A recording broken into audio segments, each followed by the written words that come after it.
4. Do not just post things as a business. Include a persona in your posting.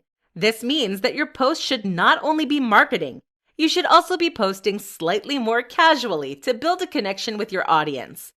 People want to interact with people, not accounts, so make sure that your marketing strategy allows you to be a person too. 5. Interact with your audience.